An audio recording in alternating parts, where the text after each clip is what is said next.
welcome to Supper with Stella. Today we're going to be making my grandmother's banana bread recipe. I've got a few leftover bananas that I have frozen. They look terrible, they're all black in their skins, and then I've got a few that are just, kind of getting there. So I'll combine those together to make banana bread. It's a very simple recipe that hers calls for. I found it in this old family cookbook that I'm using. But it's just flour, a few leaveners, eggs, bananas, sugar, and of course, a little bit of butter. Nuts are optional. I'm going to leave them out though. I also am going to test out 2 banana bread recipes that I've never tried before. I'm going to do a hummingbird banana bread, which will be just the basic banana bread that we're about to make with the addition of pineapple and toasted pecans. So kind of along the lines of a hummingbird cake, which we made back at Easter, which it's a cake made with pineapple, bananas, toasted pecans, and then it's got a cream cheese icing. So we're gonna do somewhat of a banana bread version of hummingbird cake. And then we're gonna do a banana split bread, which I'm really excited about. It'll be, again, just the basic banana bread recipe that we're about to make, but we're gonna add pineapples, strawberries, and chocolate chips to evoke some of those flavors of a banana split. But I'm gonna go ahead and get started just by making the basic banana bread recipe, which starts with a 1/2 cup or 1 stick of butter. And we are gonna cream that together with 1/2 cup, a full cup of sugar. So I'm gonna go ahead and just kind of get this softening up. This is at room temperature, but we're in the fall, so room temperature in my house is a little bit chilly right now, so it's not quite as soft as I'd like for it to be, but I'm gonna mechanically soften it up a little bit. And then I will just gradually add in 1 cup of sugar.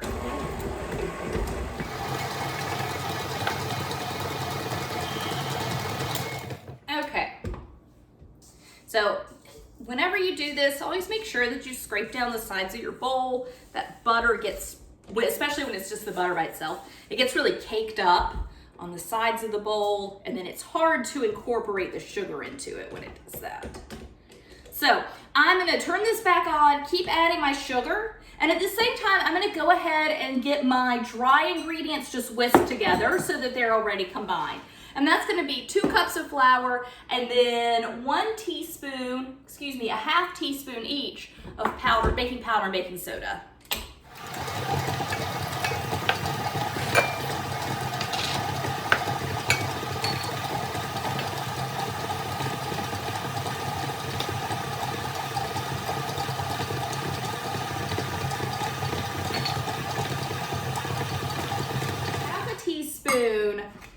Soda. And I set the ingredients I've finished putting in off to the side. That helps me know what all has been added and what hasn't. 1/2 teaspoon of powder, and then a little salt. It is also 1/2 teaspoon of salt. Okay, so just give those a whisk so that I know all that's incorporated together. And then I'm gonna start adding my eggs. So I'm gonna add them 1 at a time, but it's just 2 eggs that we're adding to this mixture. And then I will beat the eggs in this together for a good little while just to make sure it is completely homogeneous and ready to go.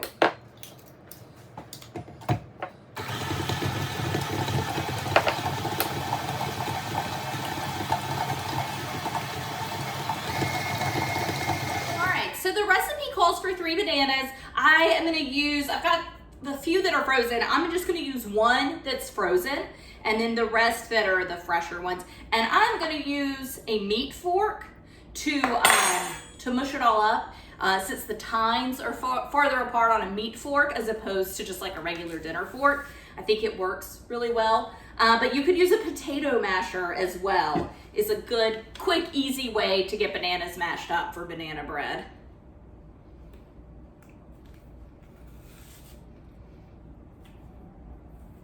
All right, so I'm gonna go ahead and add a little of this mixture, of my flour mixture. You don't wanna add it all at once, so I'm gonna do 1/2 to 1/3 of it, just kind of eyeballing it. And then combine it on low And then kick it up a notch.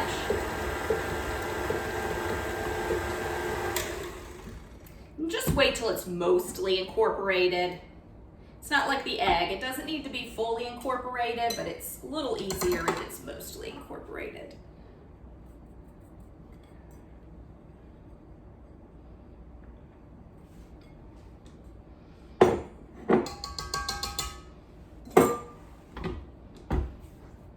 And then because this is flour and it's got gluten in it, I don't want to beat this for too long. So I'm going to combine it, kind of start mashing my banana, but I definitely want to keep an eye on this. And that's good. I really just want it, I didn't get very far with my banana. I really just want it to come together. And then I can mix the rest of it by hand, just to kind of keep, again, from overbeating it.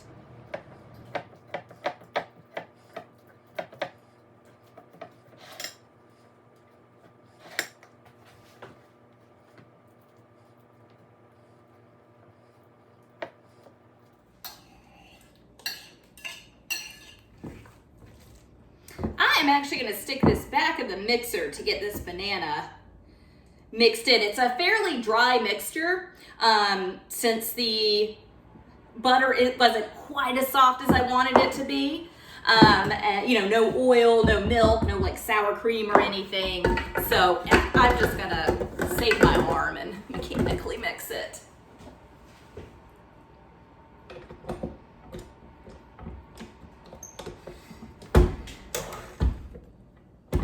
That looks so much better. That is definitely how banana bread batter should look. I mean, I've made it before, but it's been a long time since I've made it. So I know it's a good recipe, but had myself wondering if I'd added something that I'd just forgotten about, but it was just the banana, which are pretty liquidy once you get them all mashed up, especially that frozen one.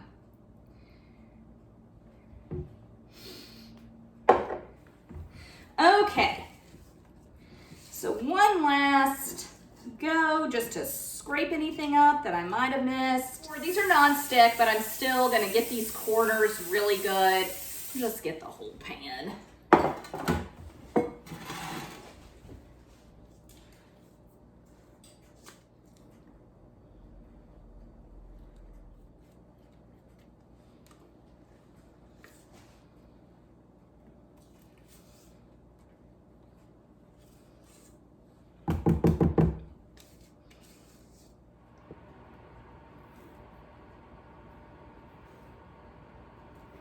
Just spread it out on the top a little bit.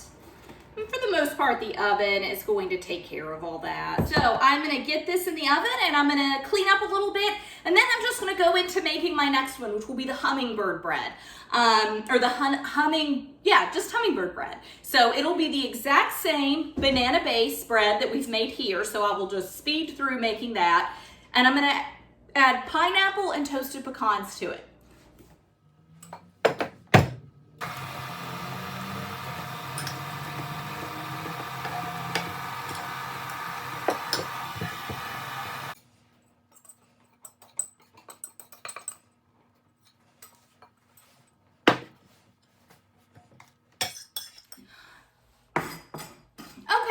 So I've got my basic banana bread mixture, and I did mix it a little different than I did the first mixture.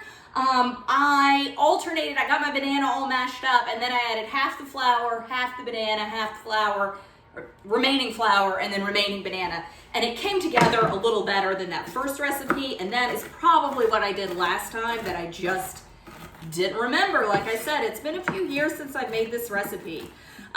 So I have toasted about half a cup of pecans, and I want to do a pretty decent sized chop. So in they go. And then one thing I forgot to mention is half a cup of coconut flakes.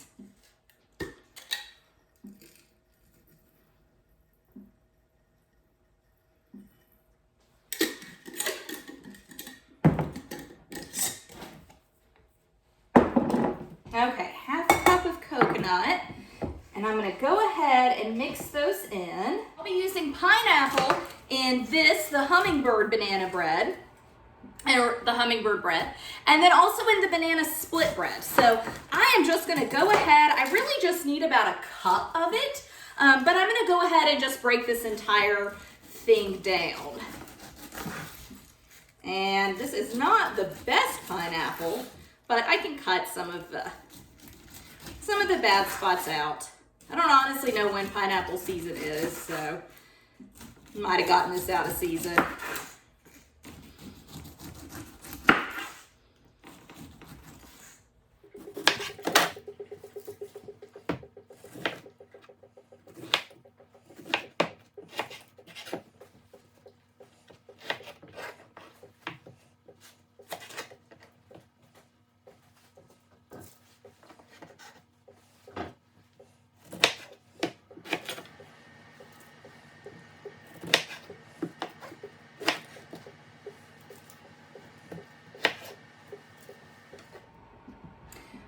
Okay, so I want to do a cup of pineapple, and in the banana split bread, I'll just do half a cup. So some of these pieces that don't look quite as good, I won't need to use.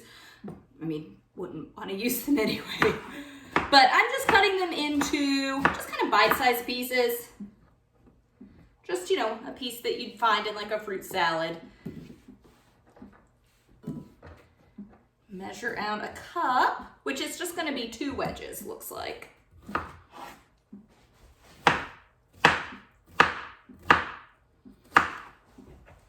Don't even need to measure that.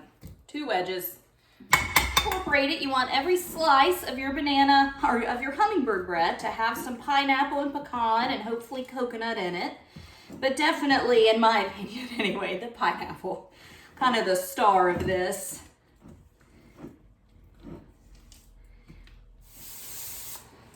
And I'm just gonna pour this in there, clean up, make another basic batch of the banana bread, and then I will get started with the banana split bread.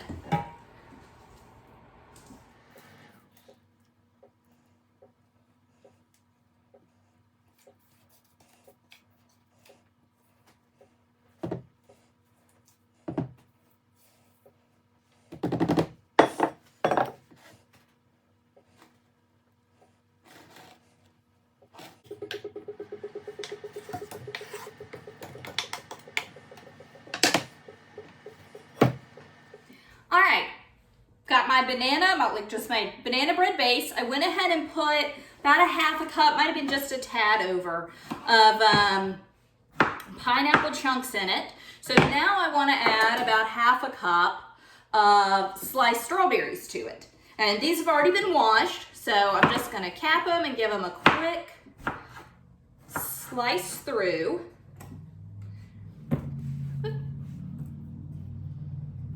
And we're probably gonna do about 3/4 of a cup. All right, and then I'm gonna do half a cup, and I will definitely stick to just half a cup because these are so small as compared to the slices of other things, of chocolate chips. Okay, so banana bread mixture, pineapple, strawberry, chocolate chip. That's how I like my banana splits. If you prefer yours with wet nuts instead of the pineapple, sometimes what goes on that scoop of vanilla changes depending on where you work. Whoop.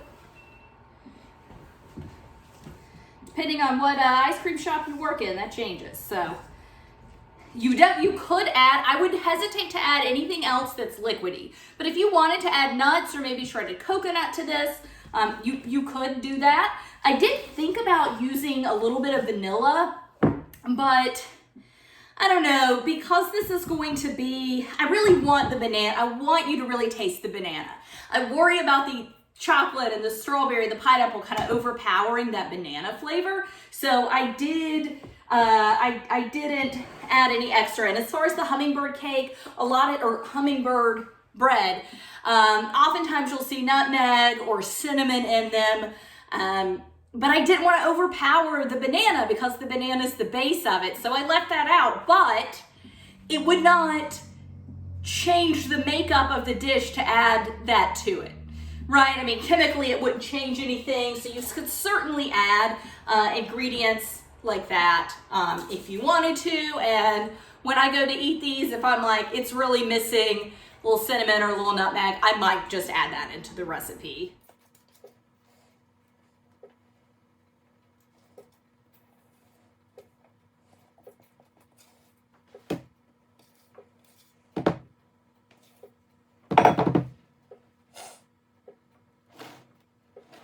So all three breads have cooked, cooled down. I inserted a probe into them just to make sure they were cooked all the way through. And so we're gonna slice into them. So one thing to note, my oven is a little bit different than standard ovens I'm used to cooking with. This is just the oven that came with the house when we bought it, and I haven't been able to replace it. But most ovens that I've worked with in the past, they have a top heating element and a bottom heating element. So when something is baking, it gets heat from the top and the bottom to help it cook all the way through. This oven only has a top heating element. So unfortunately, it takes things a little bit longer to cook because there's no heat coming through the bottom.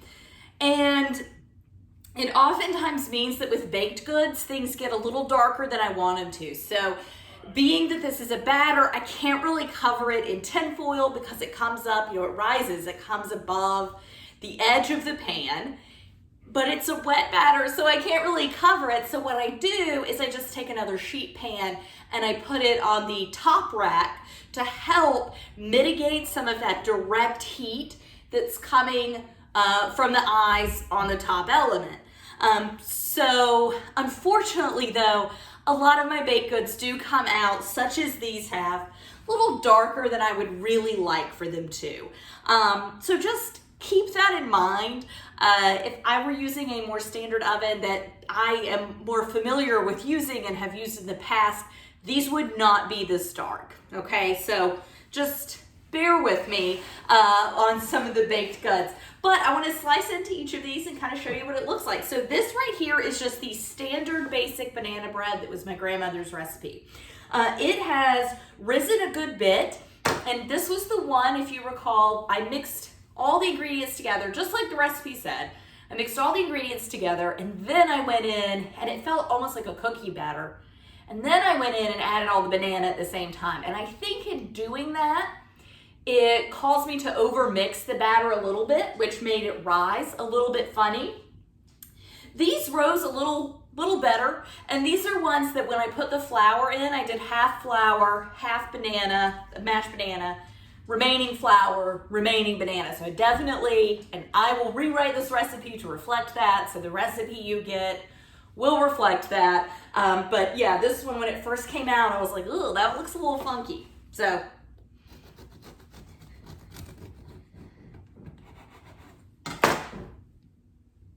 okay, so looks good, cooked all the way through. It's just a really standard banana bread. This is the Hummingbird, okay? So this one has the half cup of diced pineapple, and I did do large dices on it.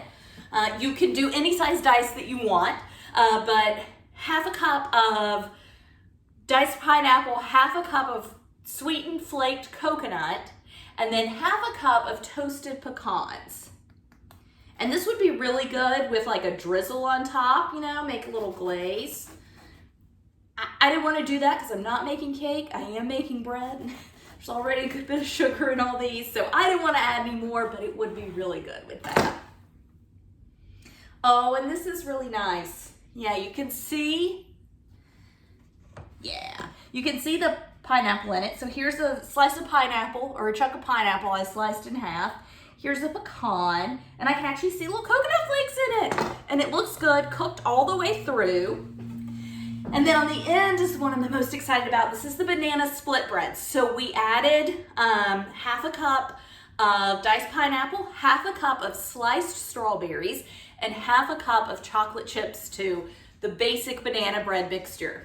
I will say that with both of these, and especially this banana split bread, when I inverted them out of their pans, which for me, when I am baking and I'm using a metal pan, so like a cake tin, a loaf pan, a bundt pan, for me, I invert it when the metal has cooled off enough for me to touch it without being hurt. Okay, so for me, that I'd say that's okay. I can touch this without getting hurt. It's time to invert it. If you invert those pans too soon, you really run the risk of half of your cake or your bread staying behind in the pan. So 10-15 minutes is how long they sit in the pan before they're inverted. With both of these, and especially the banana split bread, they wanted to break. They're really heavy, they're really dense. We added, again, especially with this one, we added a lot of extra liquid to it. This one looked good cutting into it. We're about to see how this one looks cutting into it, but just know that when you go to invert it, it's a really, like, just this loaf is really heavy. So just kind of something to keep in mind, that the texture does change, of course, as I knew it would, as you add ingredients to it.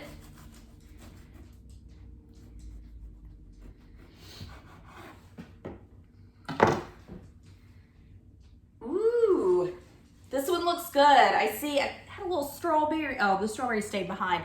But I can see strawberry. I can see chocolate chips in it. See a little banana at the bottom. That might be pineapple.